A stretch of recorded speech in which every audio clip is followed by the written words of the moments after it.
Assalamualaikum warahmatullahi wabarakatuh anak-anak. Waalaikumsalam warahmatullahi wabarakatuh.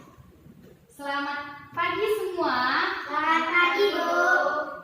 Bagaimana kabarnya hari ini? Baik, Bu. Sehat? Sehat, Bu. Apakah sudah sarapan semuanya? Sudah, Bu. Iya. Mantap ya. Nah, sebelum kita memulai pelajaran kita pada pertemuan kali ini, alangkah baiknya kita berdoa dulu ya. Ketua kelas boleh pimpin doa kita untuk memulai pelajaran. Boleh, Bu. Doa belajar mari kita mulai. Bismillahirrahmanirrahim.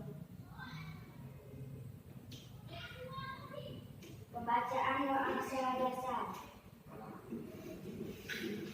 Nah, jadi kita sudah berdoa. Selanjutnya Ibu absen ya. Ya, Bu. Muhammad Kurniawan Hadir, Bu. hadir. Adelia Hadir, Bu. iya hadir. Salsabila Hadir, Bu. iya. Nah, pada pertemuan kali ini kita membahas mengenai suhu dan kalor.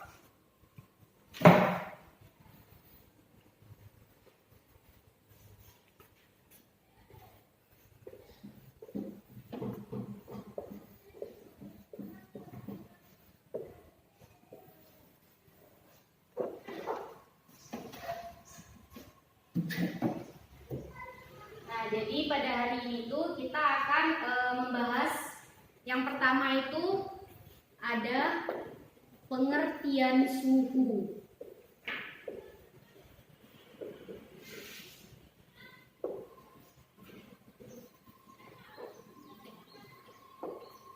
Yang kedua itu kita membahas mengenai alat yang digunakan untuk mengukur suhu.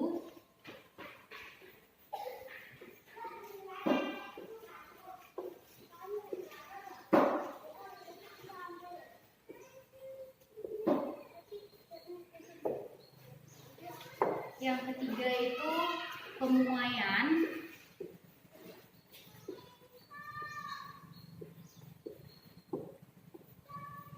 Dan yang keempat itu ada namanya perpindahan kalor.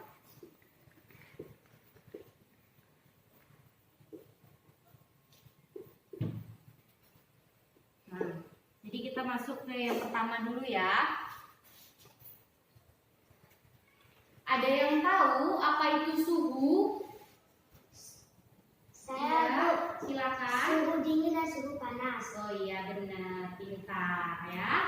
Jadi di sini lebih lengkapnya suhu itu biasa kita sebut dengan temperatur. Jadi di sini suhu atau temperatur itu adalah besaran yang menunjukkan derajat panas atau dinginnya sesuatu. Jadi pengukuran suhu di sini itu didasarkan pada keadaan fisis zat. Bisa itu padat, cair, ataupun dalam bentuk gas yang mengalami perubahan jika suhunya rendah. Jadi ini suhu, kita menyebutnya dengan apa tadi? Suhu temperatur. Iya benar sekali. Temperatur ya.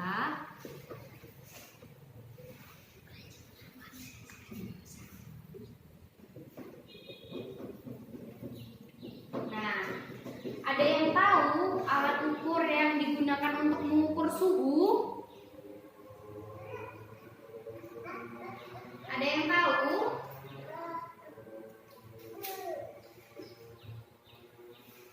Thermometer. Sedikit lagi. Ada, lupa ya? Lupa, Bu. Iya, lupa. Jadi, alat yang digunakan untuk mengukur suhu itu adalah termometer. Termometer. Jadi alat untuk mengukur suhu ini ada dua, alat mengukur suhu ruangan dan alat yang digunakan untuk mengukur suhu badan manusia. Kan kalau untuk mengukur suhu badan manusia itu biasa kita lihat di rumah sakit ataupun di tempat klinik-klinik yang biasa diletak di ketiak. Ada pernah lihat? Pernah, Bu. Iya. Kalau untuk mengukur suhu ruangan itu namanya juga termometer, tapi dia sedikit lebih panjang, dia lebih besar. Nah, selanjutnya kita masuk ke dalam pemuaian. Jadi di sini itu ada yang namanya pemuaian zat padat. Ya, di sini ada yang namanya pemuaian zat padat.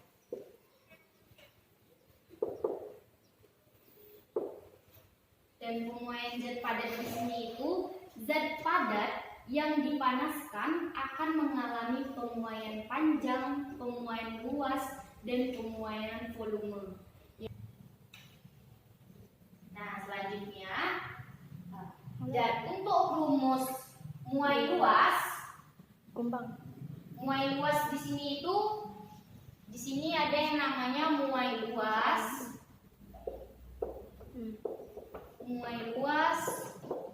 dan muai volume.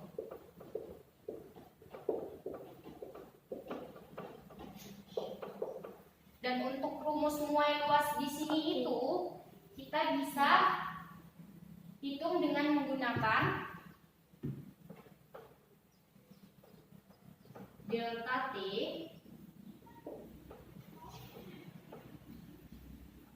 delta 0 dikali dengan 1 ditambah beta ditambah dengan delta T.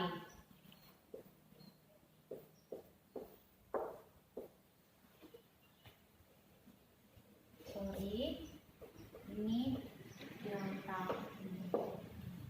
Dan untuk rumus untuk muai volume di sini itu kita menggunakan VT V0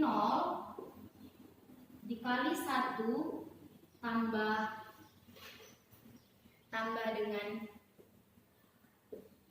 Y ditambah dengan delta T.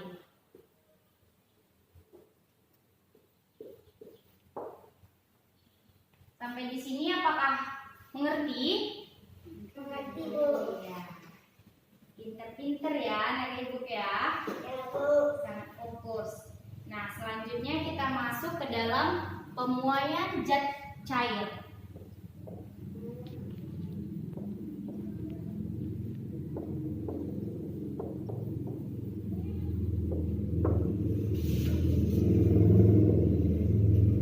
Jadi, untuk air di sini itu ketika dipanaskan dari suhu 0 derajat Celcius sehingga mencapai suhu 4 derajat Celcius, volumenya akan menyusut.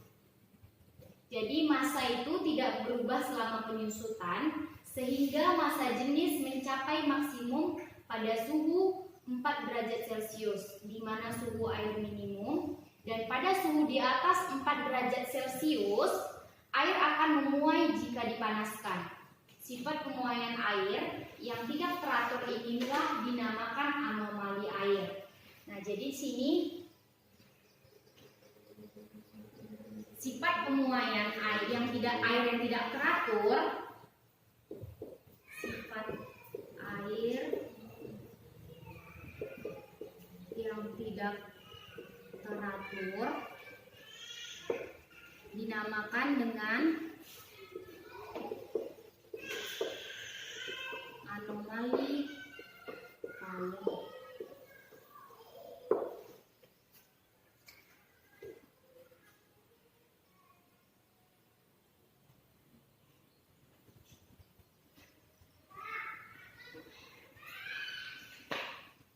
Nah, selanjutnya di sini itu ada lagi yang namanya pemuaian gas.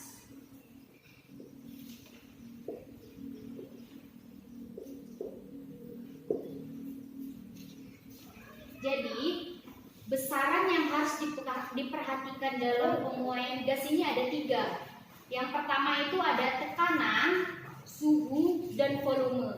Jadi untuk menghitung dari penguaian gas ini, kita harus paham dulu apa itu tekanan, apa itu suhu, dan apa itu volume. Ingat ya, kalau bila perlu dicatat ya anak-anak.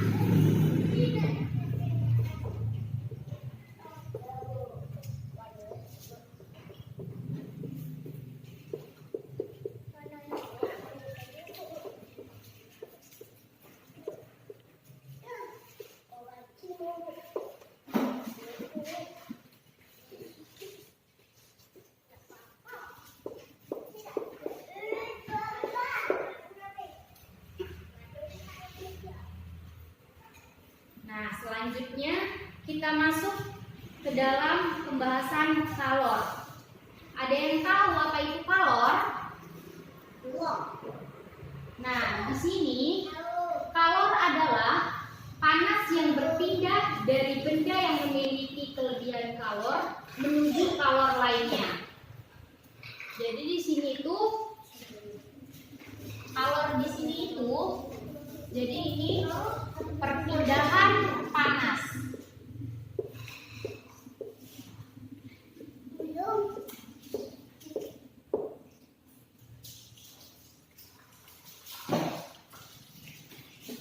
Nah, untuk rumus kalor ini di sini itu biasa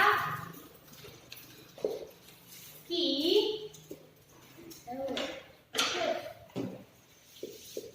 M sebenarnya M dikali C dikali delta T.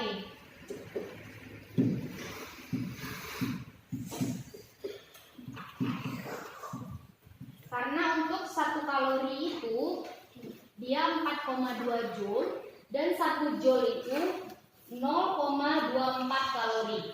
Jadi untuk dalam satuan internasional, satuan kalori itu biasa kita sebut dengan joule.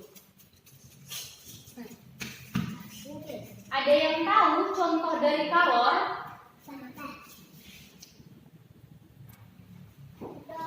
Ada yang tahu? Sendok stainless yang dimasukkan dalam air panas, Bu. Apa? Coba ulangi. Sendok stainless yang dimasukkan dalam air panas. Iya, benar sekali. Tepuk tangan dulu untuk Muhammad Kurniawan ini. Iya, bagus sekali. Benar. Jadi contoh dari kalor ini itu adalah sendok stainless atau sendok besi yang kita pakai untuk makan. Ketika kita masukkan ke dalam air panas, otomatis panas dari air panas itu akan berpindah ke sendoknya. Jadi itulah yang disebut dengan kalor. Apa bisa dimengerti anak-anak? Ya, Bu. Nah, jadi selanjutnya itu ada yang namanya perpindahan kalor. Jadi perpindahan kalor di sini itu ada 3. Perpindahan kalor. Ada yang namanya perpindahan kalor. Nah, di sini ada 3. Ada yang tahu itu apa aja? Ada yang tahu? Sendok, Bu. Itu kan contoh dari kalor. Ada yang tahu jenis dari perpindahan kalor ini? Nggak ada ya. Nah, jadi di sini perpindahan kalor di sini yang pertama itu perpindahan kalor secara konduksi. Yang kedua, perpindahan kalor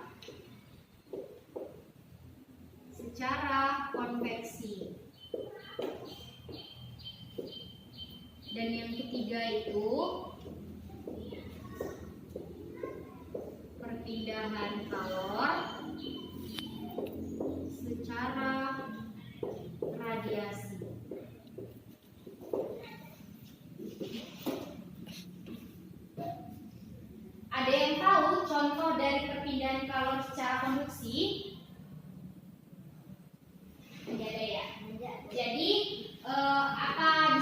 pernah menyetrika baju? Pernah, Bu. Iya, pernah. Semua kita pernah, apalagi perempuan ya, biasa mengerjakan pekerjaan rumah menyetrika baju ya kan? Jadi, contoh dari perpindahan kalor secara konduksi itu menyetrika baju, yang dimana panas dari setrikaan tersebut akan berpindah ke baju. Iya nggak? Benar nggak? Betul, Bu. Iya, baru kita kalau baru selesai menyetrika pasti ada kan terasa di baju kita itu panasnya kan? Nah, itulah salah satu contoh dari perpindahan kalor secara konduksi. Dan yang kedua itu tadi ada perpindahan kalor secara konveksi. Ada yang tahu contohnya? Ada yang tahu? Tidak ada ya. Jadi contohnya di sini itu pergerakan air laut. Nah, jadi di sini konveksi di sini itu zat perantaranya pun ikut berpindah gitu. Jadi dia itu berpindah. Kalau dia perpindahan kalor secara konduksi tadi kan adanya perpindahan melalui zat perantaranya ya kan. Jadi zat perantaranya itu setrikaan itu sendiri. Dan kalau untuk pergerakan arus laut untuk konveksi di sini itu zat perantaranya pun ikut pindah. Yang tadinya air aja, melainkan semua gelombang air lautnya pun ikut berpindah. Nah, selanjutnya kita masuk ke perpindahan kalor secara radiasi. Ada yang tahu contoh dari perpindahan kalor secara radiasi? Ada yang tahu? Enggak ada ya. Nah, jadi contoh dari perpindahan kalor secara radiasi itu tubuh terasa hangat ketika berada di dekat api. Kenapa? Gitu ya kan? Jadi perpindahan kalor secara radiasi ini dia tidak pakai perantara. Kalau dia setrikaan tadi kan karena setrika itu zat perantaranya ya kan. Kalau dia air laut itu yang perantaranya. Nah, kalau untuk radiasi itu dia tidak pakai perantara, melainkan tubuh kita langsung jika dekat dengan api akan terasa panas kan? Atau di sini ada yang tahan panas? Ada yang tahan api? Ada, Bu. Enggak ada. Pasti semua terbakar ya kan? Iya, benar. Sudah membahas perpindahan kalor, ya kan? Otomatis pembahasan kita pada pertemuan kali ini selesai gitu kan?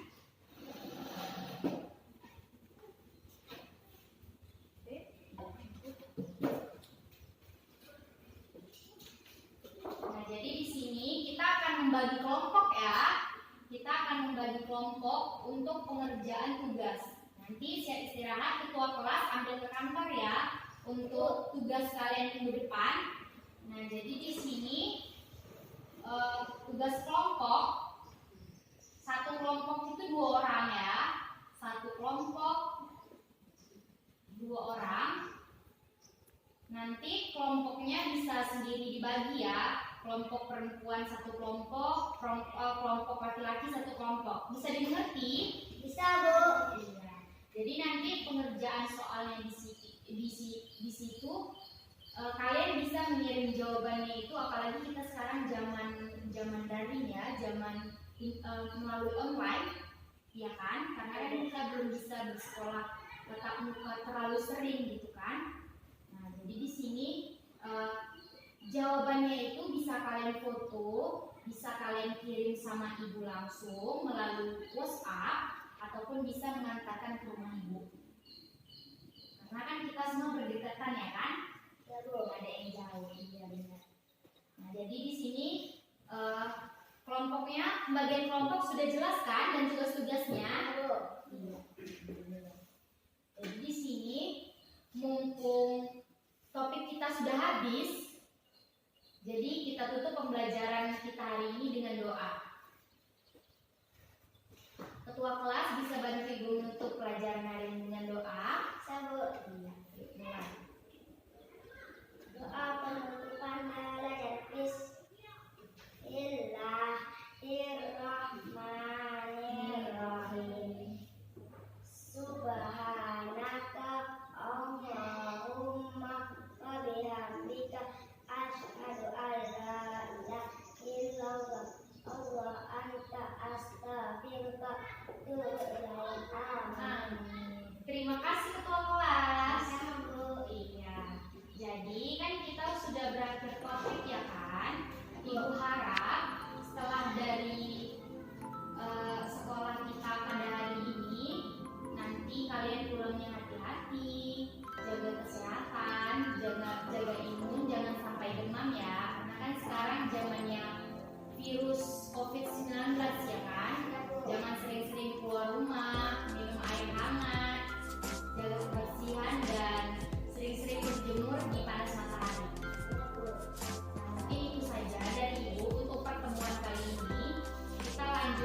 pertemuan berikutnya dengan materi yang berbeda ya.